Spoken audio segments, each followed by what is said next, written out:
here at the History Center in Tompkins County. We're delighted to have you here, and we're very appreciative of Brad Edmondson for suggesting this and really doing all the work to pull it together. So thank you, Brad. Brad is obviously the author of the book that's out there. We may not have enough copies to meet the demand today, but we'll have more copies at some point. So let us know if you're interested in getting the book and we run out today. We'll let you know when we have more copies in. Brad is also the author of another important book. Do you know what the other book is that Brad is known for? Social. Ice Cream Social, The Struggles for the Soul of Ben & Jerry's. Brad is an Ithaca-based independent journalist.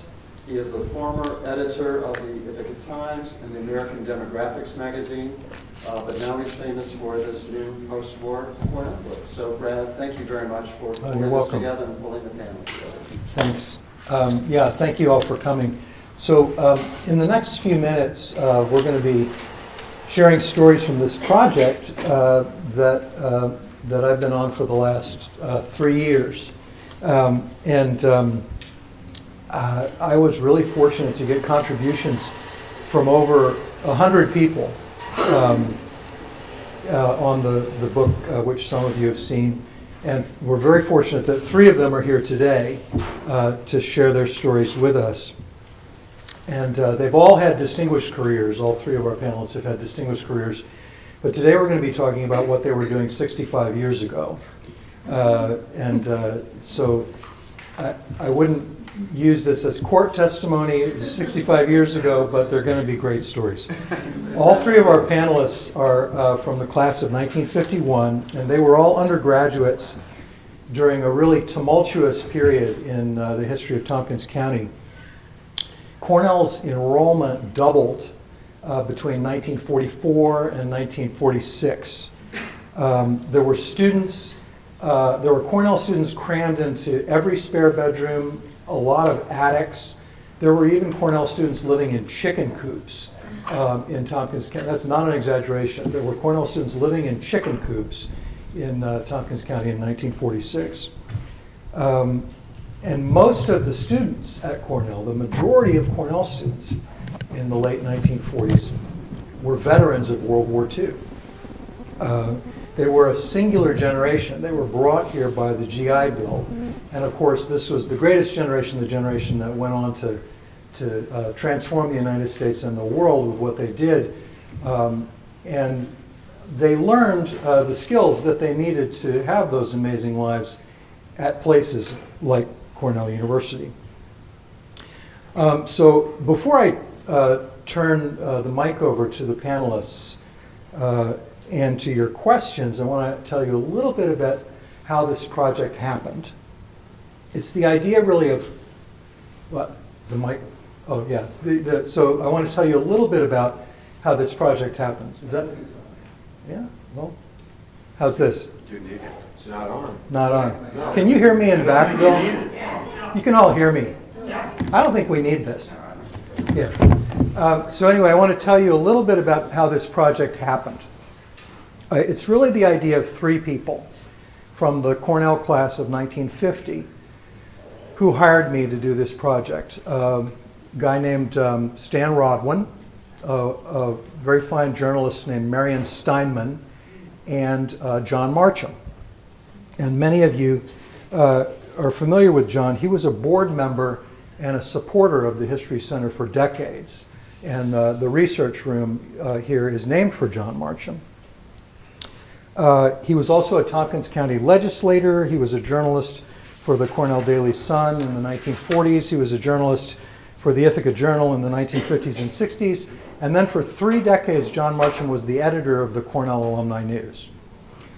He knew more about Tompkins County than most people, and he knew more about Cornell University than probably anybody except Gould Coleman, who's with us today.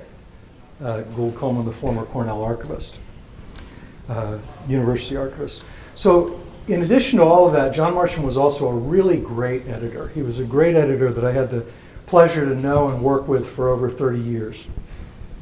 He helped produce more than a dozen books, many of which are on sale in the library here, in the bookstore here.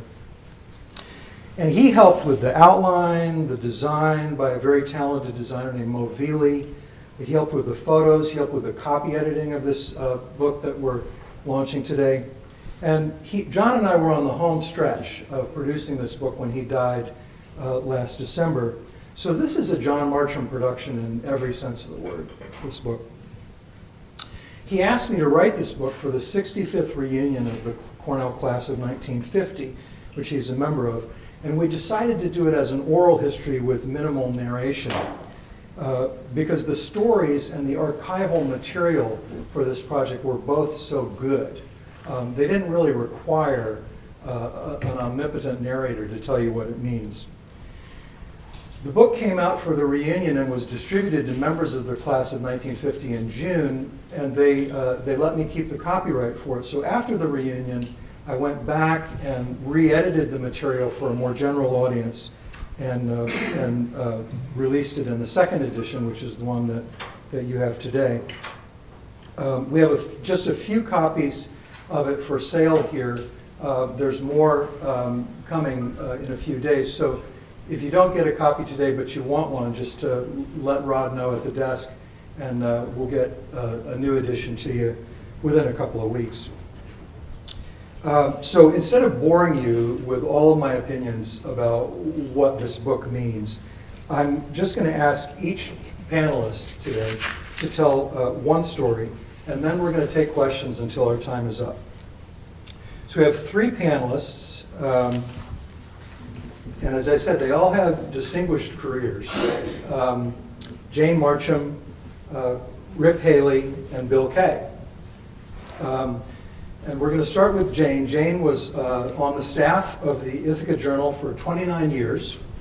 For 11 of those years, Jane was the editorial page editor of the Ithaca Journal, and I was also a journalist for the Ithaca Times when she was writing Ithaca Journal editorials. I read Jane's editorials every day because they frequently had a way of shaping events in the politics of Tompkins County. She was a very influential journalist back when the Ithaca Journal was a real newspaper.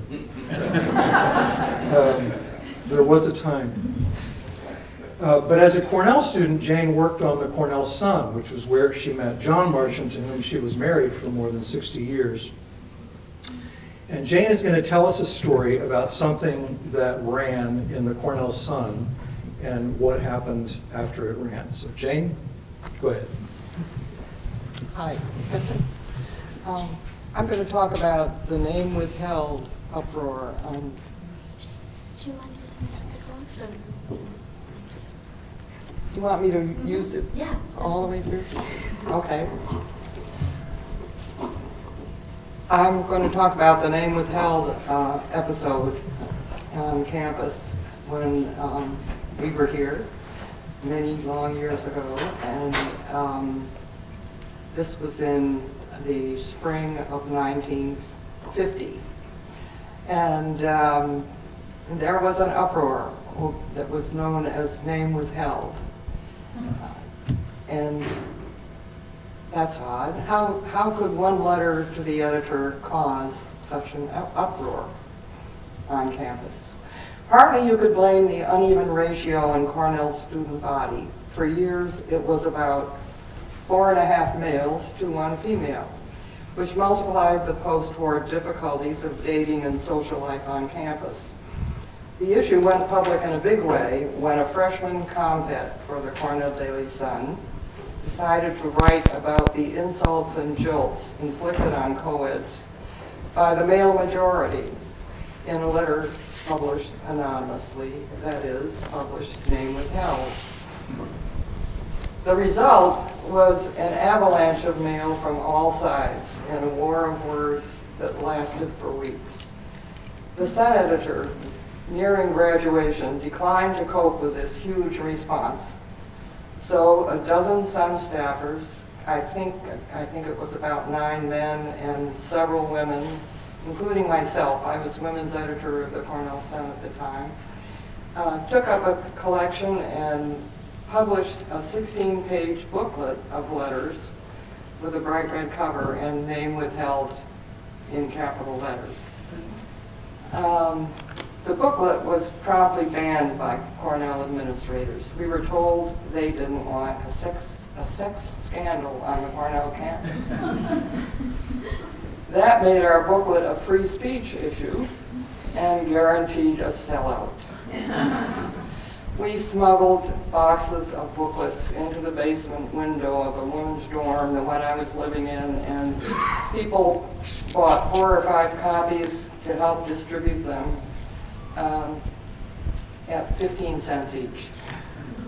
Somehow I failed to save a copy for myself. What a mistake that was. The booklet was promptly banned by Cornell administrators. We were told, yes, I've said that. But how deep were the wounds caused by this verbal war? Despite the hostilities, and some accusations were very bitter, it's interesting to note years later that Marion Steinman's survey, Women at Work, discovered that 58% of married women in the class of 1950 reported that they had married Cornell men.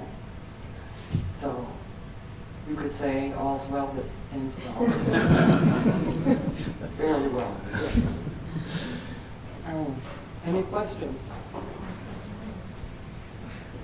We'll save them up. We're just going to have one story from each panelist, and then questions. Yeah, Name Withheld is a great story. The letter, which was by a member of the class of 1953 who's still with us and is interviewed in the book, was basically about how Cornell men are terrible. They treat women terribly. And all of the various ways in which the writer has been abused and shortchanged by Cornell men. It was a very well-written letter.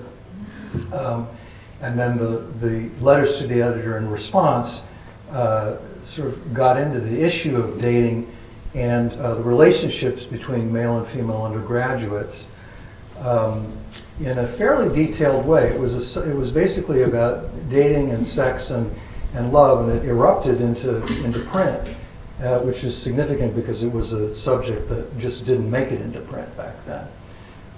So you may have some questions about those subjects later. But our second panelist is Rip Haley, who had a long career in business and as a Cornell administrator and fundraiser. Rip was also a member of a fraternity on campus. He was not a veteran of World War II, but he wants to talk to us about sort of this very interesting dynamic between the majority of students who were veterans of World War II and the minority, like Rip, who were not.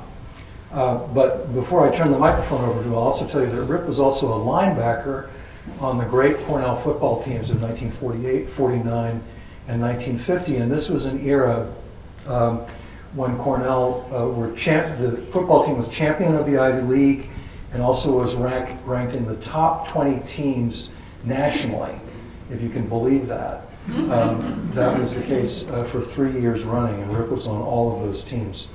But Rip's not going to talk about football initially. If you have football questions, he's the guy to see. Rip. Yeah, I wasn't a linebacker. I was a defensive halfback. I was too big to be a linebacker. Yeah, after talking with Brad about coming on to this endeavor, I thought back of all of the service veterans that I knew when I was here as a student, and the influence that many of them had on me.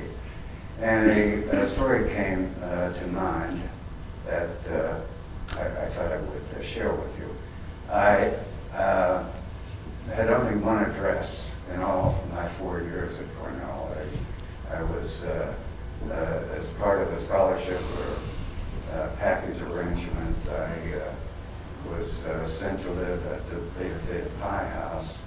I got a room and meals, and in exchange for waiting tables, washing dishes, that kind of stuff. Didn't have much of a background at all about fraternities, how they worked, and kind of learned the hard way some of the things. But one of the things that came to mind, and this was when I was a sophomore, at that time,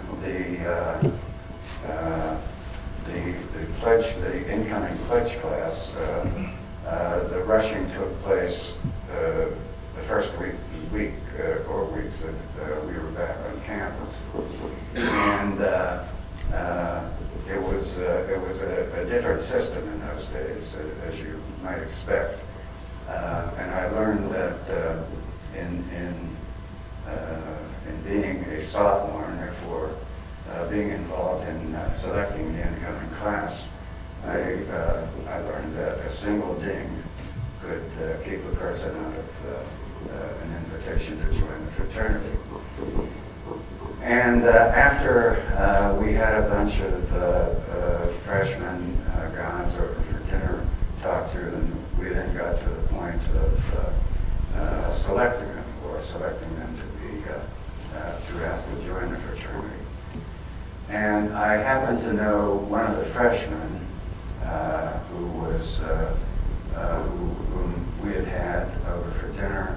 A number of us really liked the kid. But in the session in which we were talking about these guys, one of the betas got up and said, "We can't take this guy. This guy reminds me, looks like and reminds me like somebody from South Philly, and we don't want any of those kind of people in this fraternity." And I got up and said, "Well, I know him slightly. I don't know exactly what South Philly means, but he's a pretty nice guy as far as I know." So the discussion was going back and forth, and until one of our brothers, who happened to be a veteran, a very quiet-spoken guy, and he said, "Well, let me say a couple of words." He said, in the army, in the invasion of France, which I took part in, speaking for the fraternity brother, there was a kid who was a good friend of mine, very good friend of mine, and he was from South Philadelphia, and he was killed in action. I'll tell you, if we could get 20 kids who had the attributes of this guy from South Philadelphia, we should take them all. Well, that kind of put the end to the discussion. And later on that week, we offered the guy membership, but he joined another fraternity.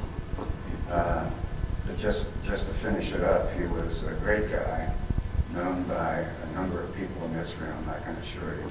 Had a tremendous career.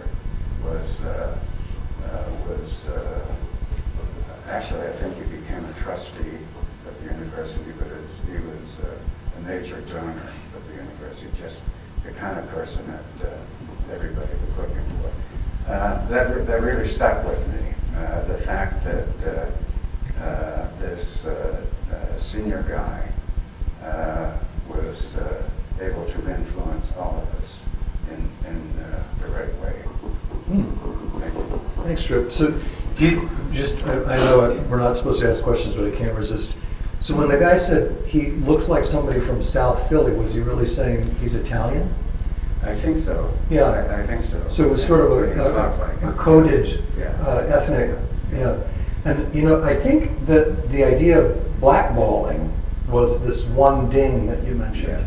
Yeah. It's called the blackball. Yeah. So if you got one black marble, you were out and you were blackballed. Yeah.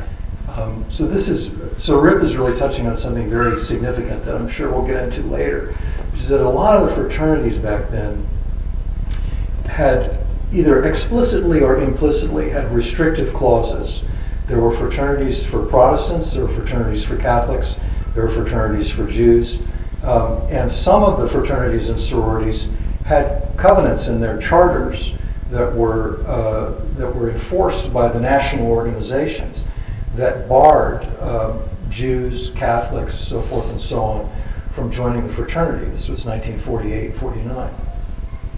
And there was actually, during this era, the students started leading protests against this practice. It took a long time to make changes, but the social pressure to change those discriminatory practices really started in the years after World War II. I'm sure we'll get into that a little bit later. So our third panelist, who's not, unlike Jane and Rick, who's not a resident of Ithaca, is Bill Kaye. Bill Kaye is a real estate executive in Philadelphia. And Bill Kaye is also a veteran of World War II who graduated in 1951, but only because you spent, what, 3 years in the service? 2.5. Yeah, 2.5 years in the service. So he would have graduated with the class of 1948 had he not taken a break to fight World War II. This is another significant aspect of this era, is that a lot of the students at Cornell during this brief period were 3 or 4 years older than a normal college student would be, and had all these worldly experiences. So Bill is here because I asked him to come here because Bill was one of the very first students in the New York State School of Industrial and Labor Relations, which was started in 1945. And Bill was also a co-founder of Watermargin. And Watermargin was sort of an anti-fraternity. Watermargin was a co-op that was founded with a conscious idea that men from all different backgrounds and all different walks of life could live and work together. And that was a pretty out there idea at Cornell in 1948. And Bill's going to tell us about some of the early students at the ILR school and elsewhere at Cornell who I refer to as Ivy League communists. So Bill, it's all yours.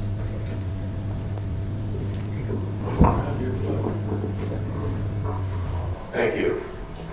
Can you everybody hear me? I went to, I got out of the service. I was in the Merchant Marine, and the government didn't consider us to be part of the service. We weren't entitled to the GI Bills or anything that people that had been in the normal services, the Army, Navy, Marines, Air Corps, we were not entitled to that.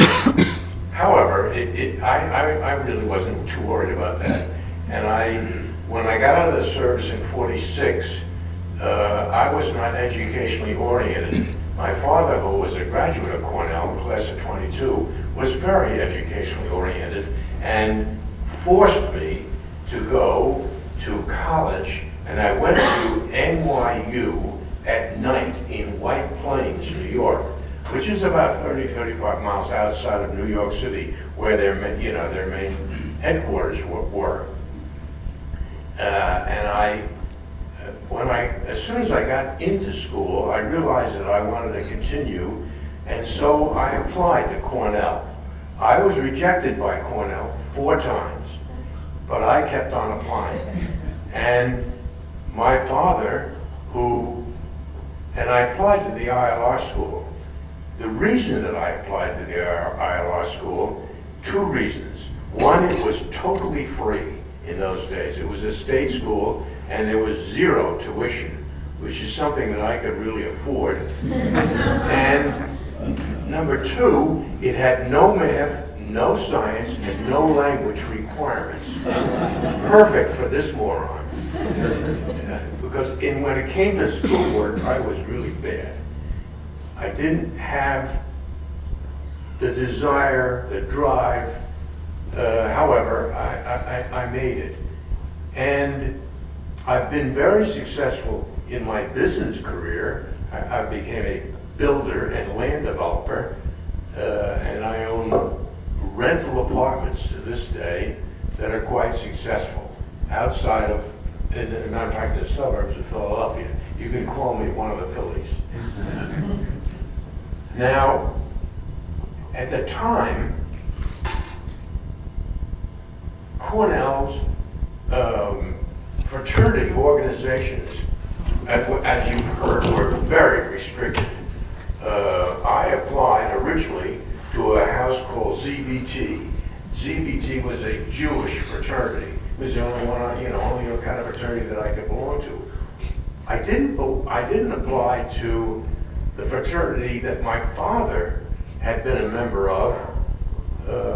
I can't even remember the name of it at this point, because they didn't know who I was and I didn't know who they were. Anyway, I wanted to become a member of a fraternity because I had friends that were part of it.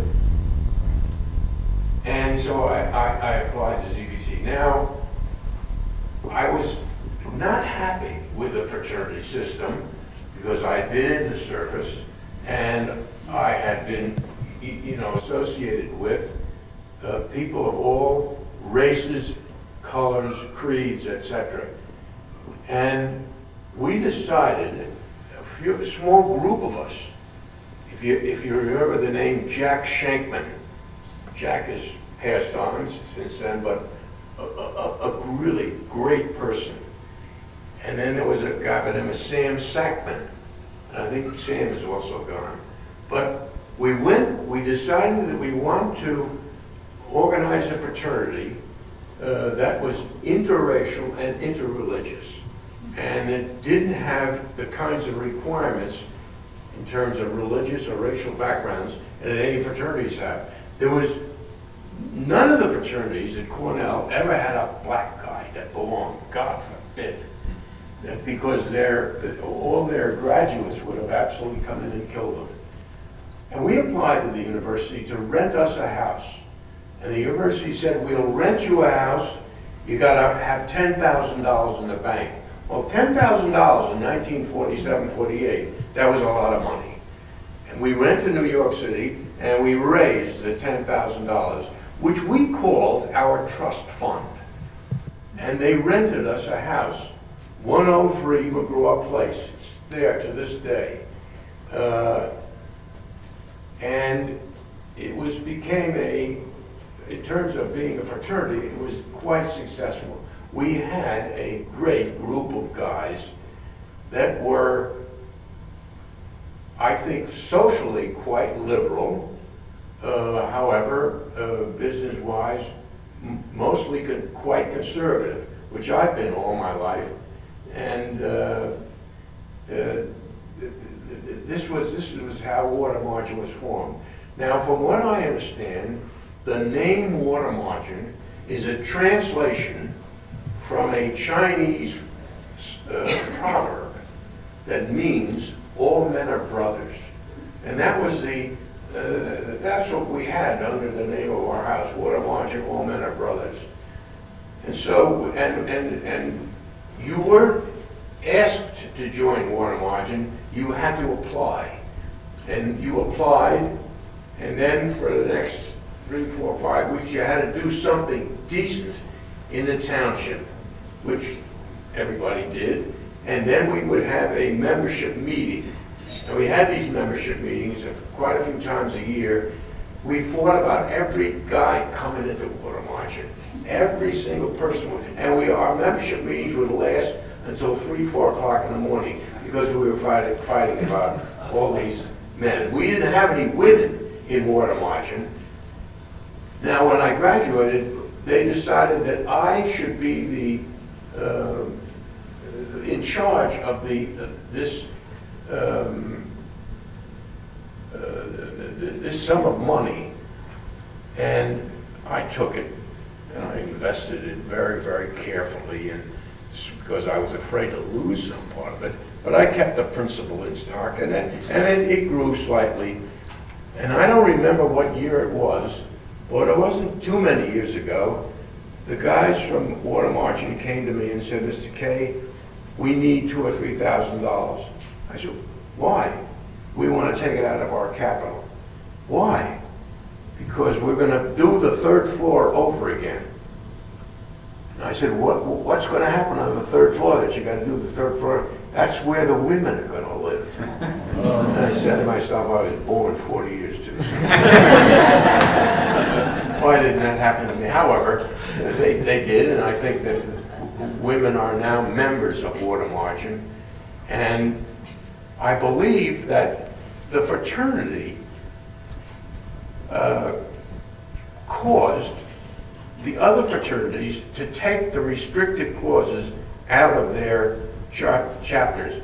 Now, many of the old-time graduates were pretty unhappy about that. However, that's what happened. Now, there were guys that I knew quite well, one of which became my business partner, named John Marquesi, if any of you remember John or any of his offspring or family. And there were the two Lubell twins, Jonathan and David, and they were absolute communists. And I used to take my car and drive John to the Communist Party meetings during the time we were at Cornell. They were absolute members of the Communist Party. John and I went into business after we got out of school, about 2 years afterwards, and we were pretty good at our business. And he was excellent in his business. And he gave up his communism very quickly after that. However, all I can say is that I think they probably learned plenty from it. I learned plenty from listening to them. I didn't have any problem in terms of the social interactivity of different colors and different races and backgrounds. I was, as I said, and I've been a very conservative business-wise, and I'm as far from being a liberal as I guess you can get. And I'll answer your questions when the time comes. Okay. Thanks. You know what? Thanks a lot, Bill. One of the things that really attracted me and kept me interested in this project was the idea of how much change can take place in one human lifetime. And I was thinking a couple of days ago, getting ready for this event, that really somebody who's under the age of 45 might not really have a first-hand knowledge of what a communist is, or that it was once a really important, that it was once something that transfixed the country and guided our domestic and foreign policy overwhelmingly, and now it's just passed away. It's passing away. So that's over and over again in this project. You see how much social change takes place in the space of one human lifespan, and that is probably the most striking when you look at the controls that were put on female Cornell students in the late 1940s. And one thing that our panelists didn't get into, and I want to start the questions by asking one of Jane, is about the curfew. The curfew was the curfew on female students was abolished, I think, in 1970. Jane. About 1969, it gradually was abandoned. Yeah. In those years. Could you tell us a little bit about how the curfew worked and how people got around it and your own experiences with it? Well, for each age group of, well, in the first place, at Cornell, women students always were required to live in dormitories. The boys could live in fraternities, dormitories, or on their own in college town in apartments. Women were required to live in dormitories, and the curfew was different for each age group, at least for many years, so that freshmen had to be in at a certain time, sophomores, juniors, seniors, and gradually the time got into actually at the end, I think it was for seniors, it was like 1:30 for women toward the end, but 1:30 a.m. But there were basically no exceptions. The only exception I know about was for women who worked for the Cornell Sun and were night editors. They could come in at any hour they wished, pretty much, up until like 2 o'clock or so.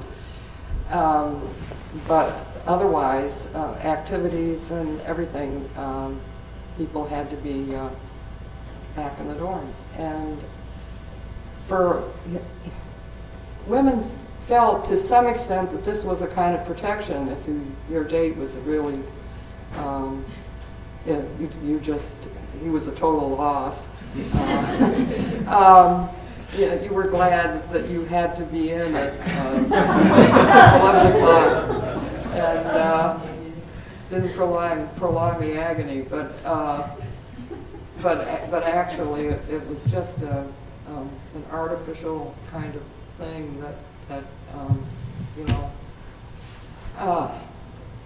that hung over you, and you had a feeling that the men could study as late as they want to out on the library or whenever, but they had to be home.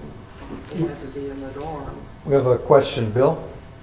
Did other colleges have the same curfew? Did they hold on to it as long as someone else? I wish I knew more about that.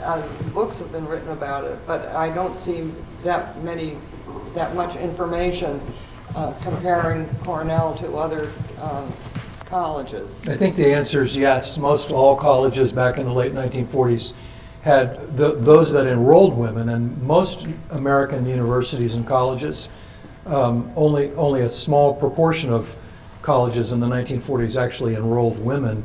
Most women who went to college went to separate women's colleges. But regardless of whether or not they were enrolled in a co-ed institution or a women's college, there was almost always a curfew. Yes? I would just like to say that I was at Cornell in the 60s, and when I came, we had a lot of those same restrictions, the curfews and everything. But when I compared notes with my friends from high school who went everywhere, Cornell was by far much more liberal, and we got rid of our things much more quickly. Yeah, I think that is right. That is right. Cornell moved a little faster than other colleges did, and the curfews went away very gradually. By the time the last curfew was eliminated in 1970, it almost had no effect on the lives of women at all. But it didn't go away until the 70s. Yes, ma'am? She was a top student at Cornell. I don't know what to say that. No, I wouldn't. Well, what I wanted to say was, I'm class of 1948 at Cornell. Oh, what's your name, man? Martha Mapes. Oh, Martha, yes. Yeah. And we're talking about curfews, but what seemed to make it not very solid was on Friday night on a house party weekend, a woman could sign up to a fraternity and not come back till Sunday afternoon. Right. Which is quite liberal. Right. And if you don't mind, I'd like to say 2 other things. I think if we're having this discussion, we should mention that the faculty at first was very doubtful that the students, the veterans who came back, could meet the test. And I think anybody here probably will testify to you that the faculty found out that these were mature men now, interested in life and getting ahead, and they were wonderful students, and the faculty praised them over and over and said we were wrong. Right. I think that's right. Yeah. And if you don't mind, I'll add a PS. Talking about being liberal, my story about Emma pledged an African American, the first woman. And so things did happen that people didn't know about. Yeah, I'm glad you raised that, Ms. Mapes. I think Delta Gamma pledged an African American woman in the mid-1950s, and the National Charter rescinded Delta Gammas. Is that correct? They wanted to, and just as a coincidence, I went to the national meeting where the vote was taken, and they did not rescind us, and they blessed us, and we went forward. You stood up to them, and they did not, and they backed down. The national president of Delta Gamma was from Long Island, and she represented a Michigan sorority, and felt that the prestige of the Northeast should be sustained, and this was a long policy, and she made it possible for us. Oh, So it was a breakthrough. That's great. Well, I'm really glad to meet you. And this is another aspect of this story is, you know, when you see popular accounts of the civil rights movement, you sometimes, if you just focus on the things that happened with the bus boycott in Montgomery and the marches on Washington and Martin Luther King and all that, you might get the impression that the civil rights movement just burst in full bloom in 1964 out of nowhere, and all of a sudden there was this convulsive change. But actually, change had been occurring at a much more reduced level in all kinds of small ways for several decades before the civil rights movement really burst forth and the Civil Rights Act was passed. And what was happening at Cornell in 1948 was some of the first stirrings of this movement that didn't really bear fruit for another 16 years. I wanted to see, Rick, whether or not you wanted to have any stories about House Party Weekend that you'd care to share with us. Can I just interrupt you for 1 minute? Sure. There's a book out about the history of Cornell, and if you read that book, it'll show you that Cornell was considered a very radical institution at the time it opened because it took women.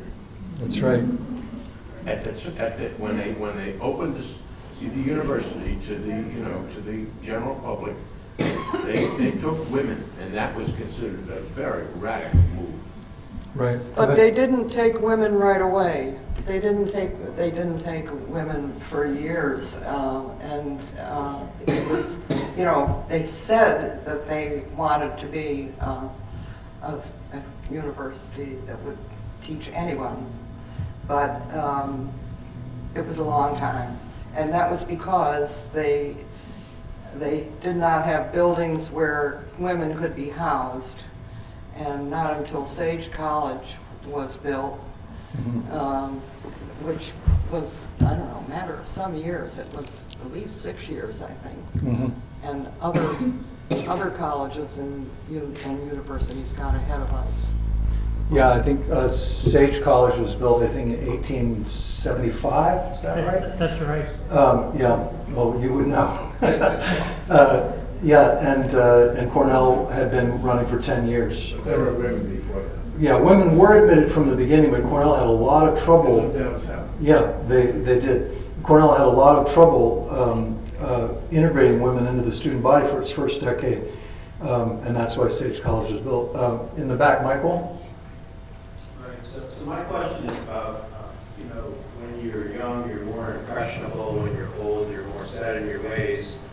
And it seems like in the years of, and I'm just making that as a kind of an introduction, maybe that's not the case for everyone, but it seems like at this time that the polarization in society was less than it is today, and I wondered if that has any influence about how things and change occurred back then, and the kind of the space between the differences was less harsh than it is today. I wondered if anyone had any comment about that. In social change issues, the veil between one movement and another was less harsh. Well, this might be a good excuse for me to tell a story about called the Battle of Hoy Field, which kind of pertains to Michael's point about the absence of polarization and people of different beliefs working together. So as you probably all know, Howe Field is the baseball field at Cornell. And Howe Field opened when, 1905, 1910? Somewhere in the early part of the 20th century. It's one of the great college baseball fields. Lou Gehrig hit a home run over the right field fence of Howe Field when he was playing for Columbia. One day in 1947, John Marcham, who was a sophomore, compet at the Cornell Sun, was walking, it was November day, and he was walking to class, and he walked across Howe Field, and he saw surveyor stakes in the middle of the infield. And he said, "This isn't right. What's going on here?"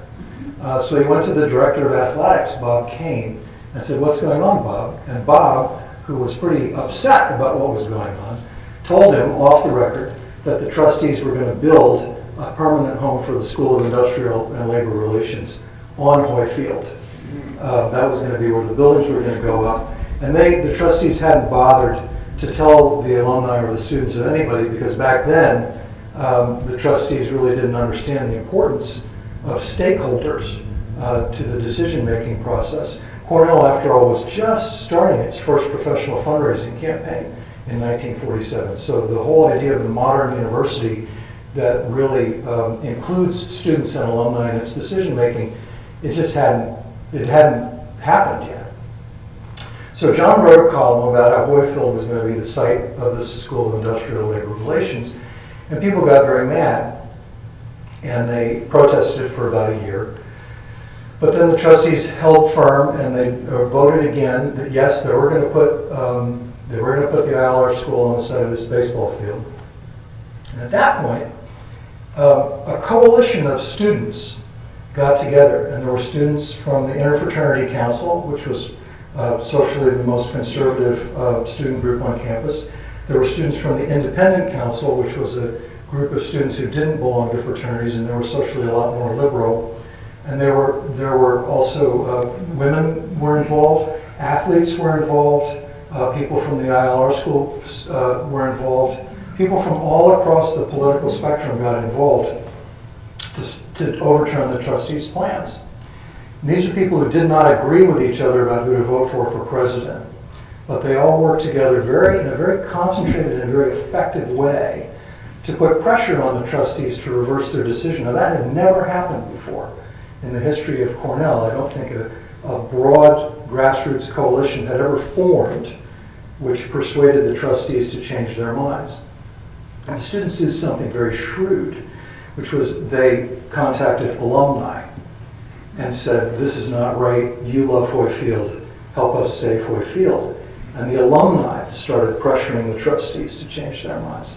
This was this was a really brilliant coalition that was led by this guy that Bill mentioned, Jack Shankman, who went on to become the head of the International Ladies Garment Workers Union. And Jack's father was an actual Bolshevik.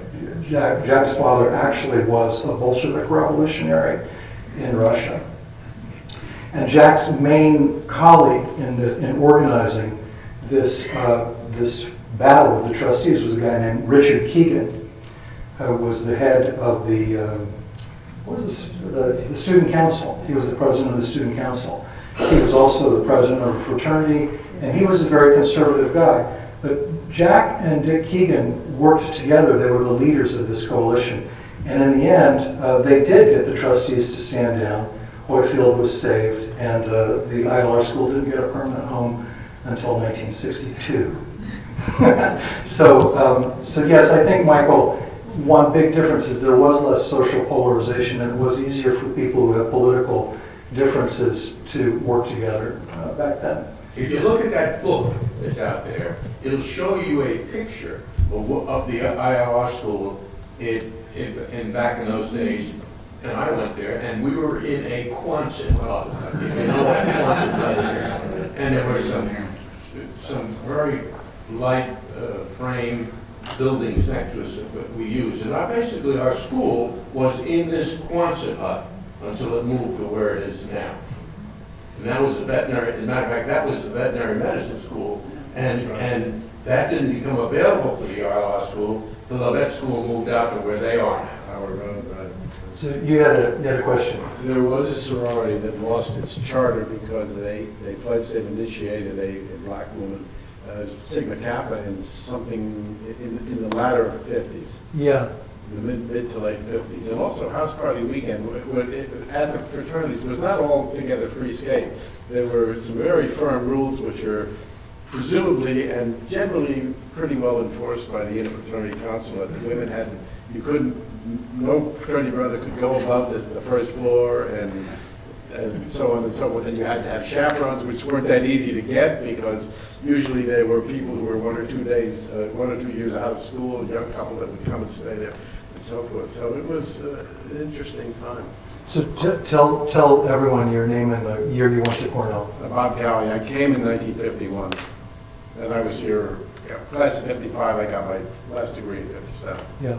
One of the reasons we're having this event today is that this is the weekend of the Cornell Trustee Council meeting, and Bob and Nell Shannon, who's from the class of 1950, seated in the front row, and Bill Kaye, and I'm sure several others here who I'm not recognizing, are here for that reason.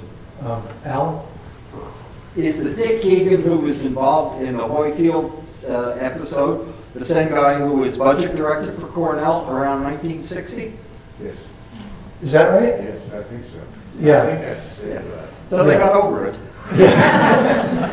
Yeah, in fact, Bob Kane, who was sort of the inside man, who was also opposed to the plan, the athletic director who was also opposed to the plan to get rid of Hoyfield. He went on to a very distinguished career and remained athletic director for decades. So yeah, it was a very hot battle, but I don't think anybody lost their job over it. Peter. I'm intrigued by you driving communists around in your car. My dad was at Cornell in the late 40s into the 50s in graduate school, in the ag school. And his best friend was a democratic socialist, you could call him, like Bernie Sanders, but was tarred and feathered by a colleague anonymously and had to appear before the Joseph McCarthy House Un-American Activities Committee. And because my dad was associated with his friend, he came very close to being dragged into that committee. So I'm just curious what you remember about, and I think it was quite stratified. The endowed college was considered much more liberal. My dad and his friend were in the ag school, which is way more conservative. So I'm curious about what was happening at that time and that you remember. Well, I can remember that the ILR school was, I'd say, probably 75 to 85% on the liberal side. I mean, I fought in my classes with my fellow classmates and the professors about their values in terms of, I said, I think that my reaction used to be, if you don't like it here, why don't you go live someplace else? Or that, and you know, the answer would always be, well, you're just a blind capitalist. And I guess So? You know, all I can say is thank goodness. There was also a poll taken in the late 1940s during the 1948 presidential election, a poll of Cornell students. 2/3 of Cornell students identified as Republican in 1948, which is quite a difference from now. Tom Dewey overwhelmingly won the vote on the Cornell campus in the 1948 presidential election. So Cornell was socially and politically a very conservative place in 1948.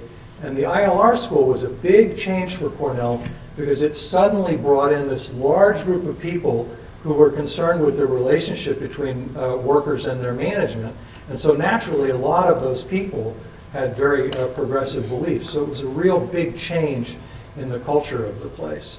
But overwhelmingly, the culture of the place was very socially and politically conservative in the late 1940s. Gould? My mentor, Paul Gates, told me that he was a treasurer for the Wallace New York State treasurer for the Wallace campaign when Wallace was running for the presidency. And the president of the university called President Day, Edmund Ezra Day, called him in and pointed out that this was not helpful to the university's position in society as they understood it, and suggested that he resign, which he did. Wow, he resigned as treasurer of the Wallace campaign. Yeah. He had no duties. Clearly, all the campaign wanted was his name, professor at Cornell University. So I didn't know that. Yeah. That's interesting. Yeah, in that poll, Gould, about 3% of Cornell students said that they were going to vote for Henry Wallace. Henry Wallace, for those of you who don't know, was sort of the candidate who was to the left of Harry Truman, the Democratic candidate in 1948. 3% of Cornell students said they were going to vote for Henry Wallace, but the Cornell Daily Sun endorsed Henry Wallace in 1948. So although the politically liberal people were in the minority, they tended to be quite vocal and quite prominent and quite active. Tanya? I wonder if panelists can say anything about their experiences in the classroom with some of the superstar instructors, teachers, lecturers, faculty that were very prominent in this era. Like Nabokov or Richard Feynman or... Another one. Yeah.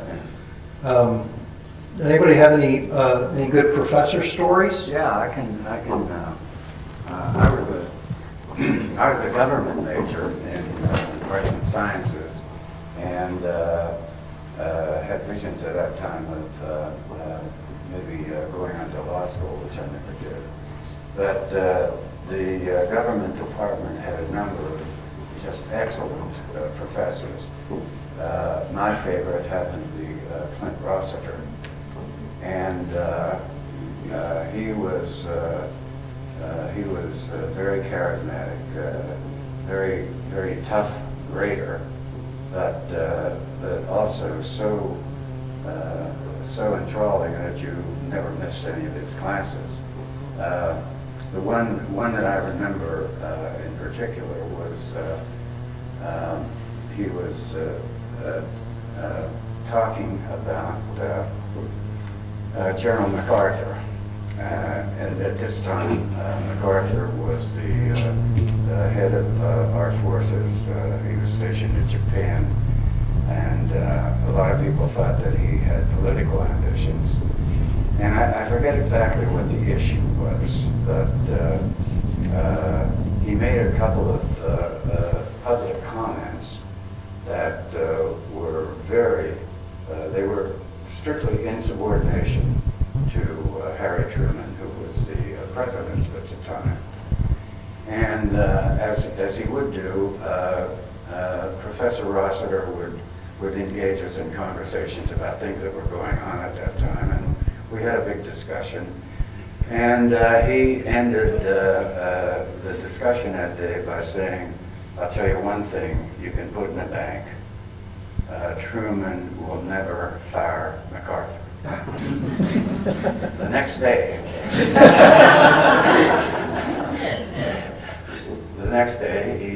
he removed MacArthur from his post in the Far East. And the following day, Professor Rossiter's class, you couldn't get a seat in it. It was on the Arts Quadrangle. The building was where the old library is now. It was almost a duplicate of Stimson Hall. Boardman. And you may recall Boardman had fire escapes on the outside, and literally, actually, when Rossiter came in the following day, there were people on the fire escape. They didn't want to miss this, and as soon as he walked in, he said, "Well, but somebody must be giving out free beer today." and it was one of those memorable sessions that I had with Dr. Rossiter, going back and forth with some of us. But he ended up that day by saying, one thing I will tell you, and again, you can put this in the bank, Truman will not be running for re-election. And of course, that turned out to be, but he was such a charismatic guy. Wrote a number of good books. One on the American presidency, which is a must-read for anybody interested in the government of the United States. That's when I remember. Did you ever have Mario Ionati? Yes, I did. Yes, I did. He was another superstar. He was. He was And his another son, I superstar. believe, is still in the government. Yeah, and I happened to meet his son when I was working in Baltimore. Yeah, I put my arms around him. Mario Ionati, who they're talking about, was another professor of government. Mario Ionati's father was the president of Italy, and he had been expelled from Italy for refusing to sign a fascist oath when he was a college professor. And when he returned after the war, they elected him president, and his son was a Cornell professor. Also made a very strong impression on a lot of people, Professor Ionati. Would either of you like to tell any professor stories? Okay, go ahead. What I'd like to tell is I had the good fortune of having Fred Marcham as my professor of English history. Tell us your name and the class you're in. Bill Bellamy, I was class 53, but came here in the fall of 49, and his class was one of the first ones I had. It was difficult to adjust to because it was very difficult, and the classes were small, and he paid attention to detail, and you get called on. Some of that has disappeared now with the large lecture halls and all that. He was also coach to the wrestlers. The boxing. The boxing. He was my coach. There you go. I want to add one other comment about Bob.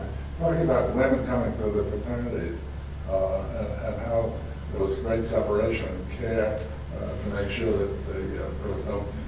The women were upstairs, you could not go upstairs. Following up on that, about 1952, we had a rule in our fraternity that if the men were to go more than 2 steps up the stairs to upstairs when the women were here, there was a $25 fine. And we had a meeting one night, on a Monday night, and indeed we fined somebody $25 for going. You could not hear that then. Yeah, so John Marcham's father, Fred Marcham, was a veteran of World War I, a British citizen who got a job teaching at Cornell, I believe in the 1920s. He started teaching. He taught for 68 years. Yes. And he was on the Cornell faculty for 68 years. He was also the mayor of Cayuga Heights for several decades. So yeah, Fred Marcham got a very wide swath. He was a history professor. Nels Shannon, class of 1950.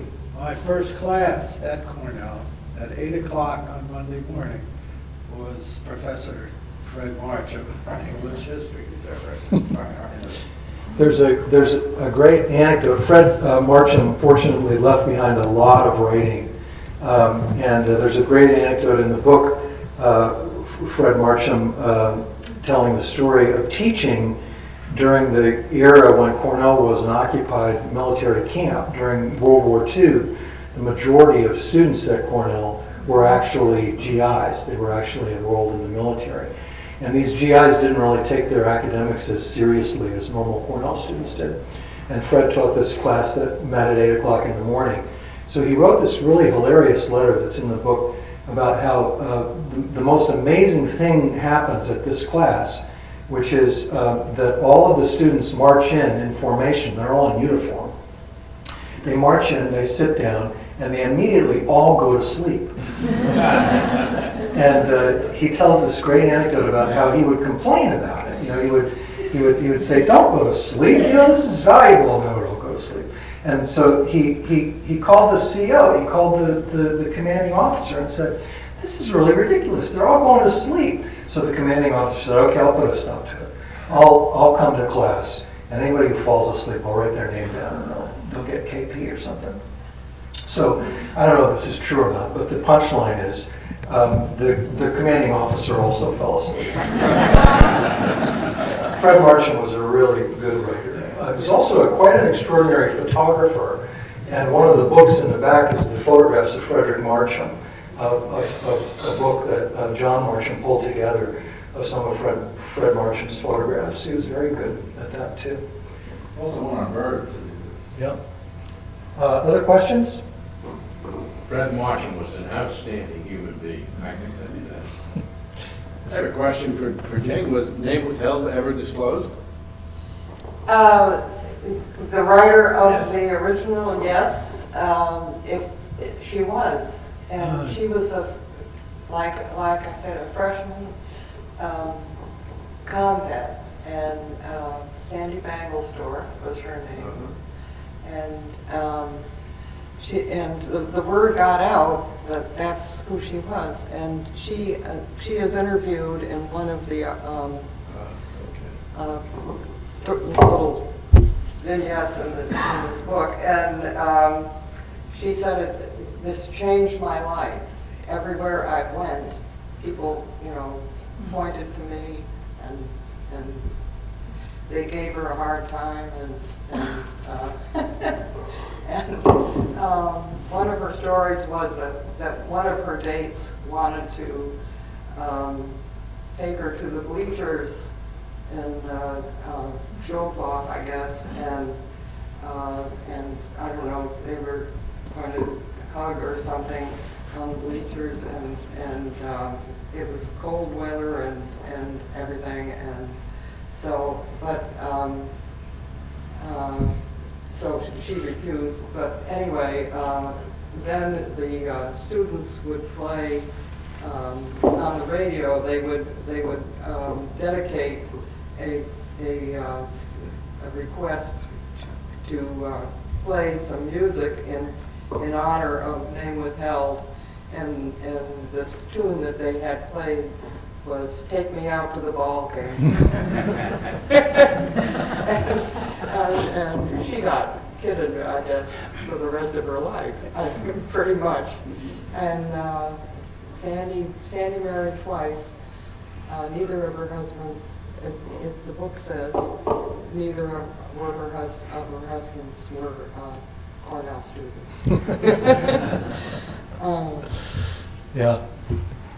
Yep.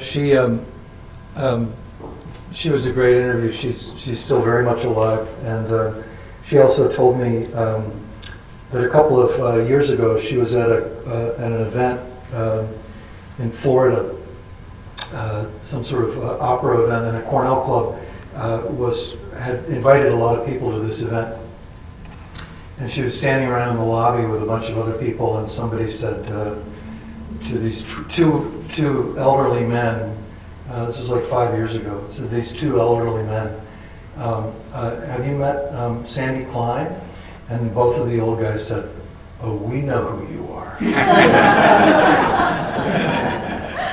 But the Name Withheld thing was really great. I thought it was a really great story because it was this top of mind concern. I mean, sex and dating were top of mind concerns for students during that time, but it almost never shows up in any of the written records. And Name Withheld was a rare event of these big questions that people were trying to work out, making it into print briefly. Yes, sir. Yeah, I have a question for Jane also, and it has to do with, I'd like to know what it was like to be a female student in the late 40s when there were no tenured women teaching. I wonder how many women you had as teachers at all. And what was your awareness of going from, I'm assuming, a high school situation where your teachers were women, by and large, if not exclusively, to a college situation? I know it was the nature of things at that time, but did you have any sense of how bizarre this all was? And also, there was an example at Cornell at that point of women in academic work, and that was with home economics. What was your awareness of home economics? I don't think you were not in I was home economics. I was in arts and science. Yeah. So what was your awareness of what was going on in home economics, where women were moving forward as academics, as administrators, a very different picture from the whole campus? We were only partly aware. It just seemed as if being a professor was a male job. I think mostly that's the way we kind of accepted it most of the time. But I know that I was in some small discussion group classes as an honor student in the English department for a while, and the boys just were so aggressive that you couldn't get a word in edgewise. I mean, I always had that feeling with boys who were classmates, and it was frustrating. But I was aware of this. My folks went to Cornell, class of 25 and class of 26, and my mother was a history major, and my dad was in engineering for a while, and then he went into the clergy, so he changed his major. But my dad was 5A, was chosen for 5A, but my mother was not, and my dad always said that my mother was really more worthy of being 5A than he was. So I was sort of aware from my own household. Martha, did you want to chime in here? Did you give any thought to going to a women's college? Or with your family, did that sort of set you on course for Cornell? Oh, my family kind of set me on course. It was nice to have boys around, but. We have another female alumnus who wants to talk. Well, I was in the College of Home Economics, now human ecology. I had outstanding professors. Catherine Personius was chairman of the Department of Food and Nutrition. She was the first woman on the Cornell Board of Trustees.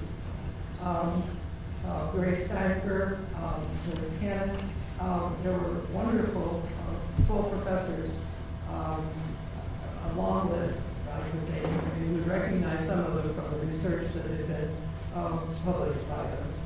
So you might say our college was unique, but solidly female, and it was a surprise to us when the first male professor was brought into human development. Right. Would you be able to tell us about the test department, the apartment in the College of Home Economics and how that worked? Did you ever? I was not part of that, but it was very well run, and it was a life experience for young girls who could go in, and if they were either going to be mothers or teachers, to see how an apartment could be run with a baby and small children in it. Yeah. Who were the managers. Yeah, this is another example of how much things can change in one human lifespan.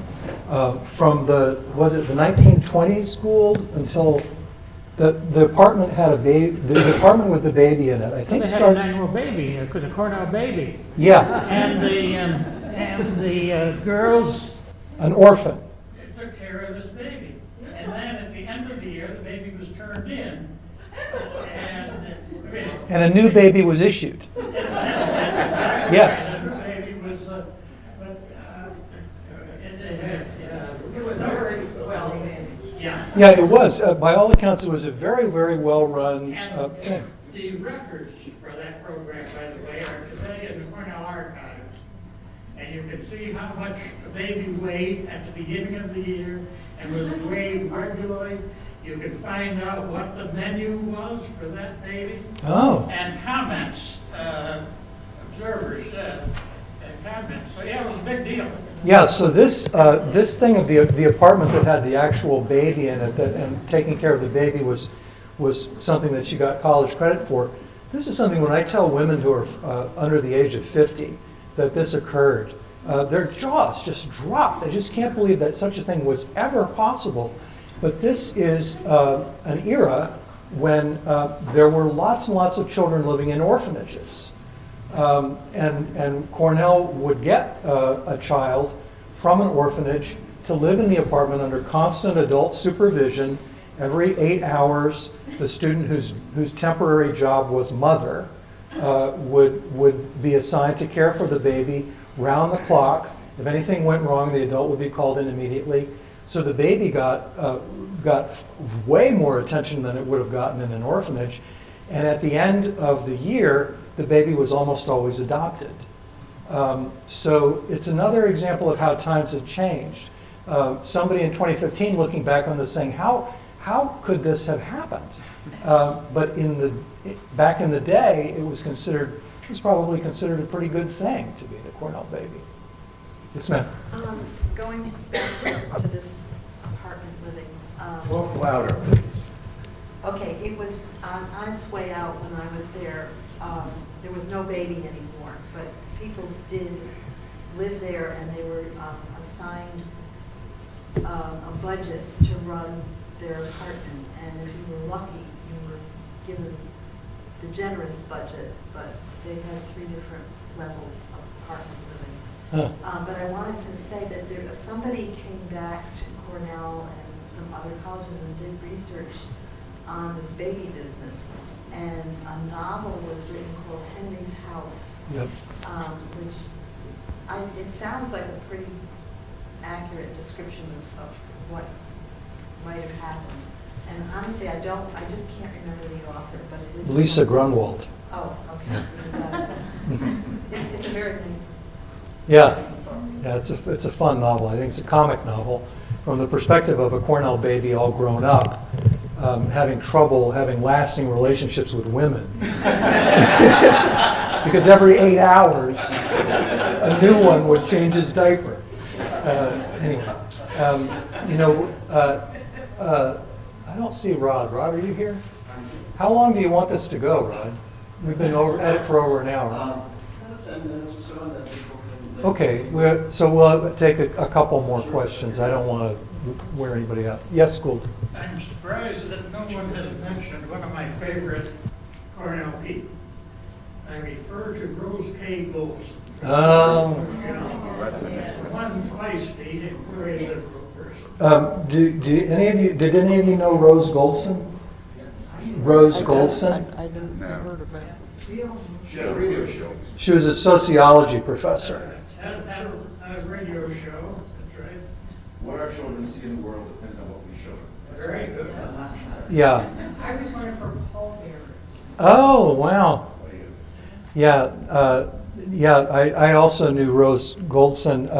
And Rose was actually, one of Rose's very first jobs at Cornell was to do a comprehensive demographic and attitudinal survey of the Cornell student body, which was really useful for this project. And there's just, as far as I can tell, there's only one copy of it. It's in the Cornell library. But it gives this really rich statistical portrait of the Cornell student body in 1948. It was the first thing she did after she got here. But I don't think any of our panelists have any Rose Goldson stories. Sorry. She was great. I can just say, volunteer one thing is that, and Heather and I worked at WVBR for many years. Rose's taped show, which was broadcast on WVBR, was that replaced by Being Ourselves? No. Sometimes they were on NBC. Yeah, that's true. And But it was also played on WHCU, I believe. yeah, so Rose would tape a broadcast, and a lot of people in Tompkins County remember Rose Goldson because she had a taped radio program that would run once a week for many years. She was a pistol. She was a firecracker. Yes, Was ma'am. Know Your Birds on at that time, or was that later? That was also what was his name? Kellogg? Paul Kellogg. Kellogg was a professor. and Lab did a ornithology. show Yeah. on the radio called Know Your Birds. Yeah, Know Your Birds. I've heard of that. Do you remember Know Your Birds? Might have been later. It was a guide for fraternity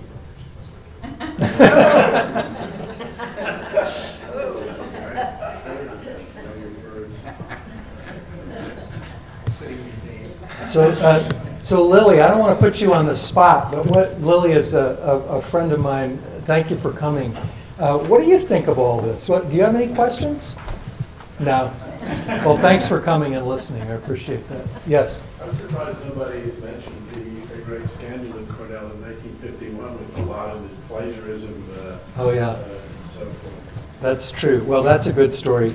The new president of Cornell, Dean Waldo Malott, came in. He was a businessman. He was not an academic, and he gave not a very memorable inaugural address after he was Cornell president. And a couple of weeks later, the New Yorker published a short item called "Department of Incredible Coincidences," where they published the item that Malott had plagiarized from in his inaugural address. And Malott offered to resign, and the trustees turned him down, and he went on to be president of Cornell for 12 years. 12 years and had a long and distinguished career, but he didn't get off to a good start.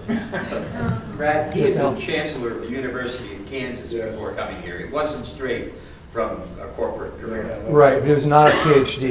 Yeah, he was not a professor. Any other questions?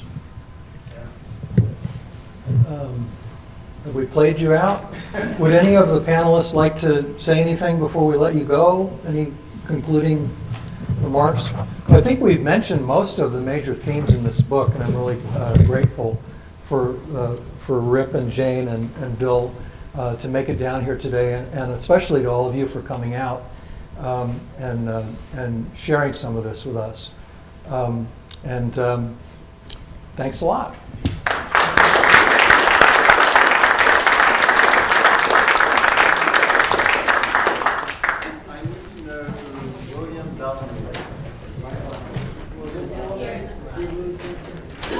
Thanks, Rip. Thank you. That was great.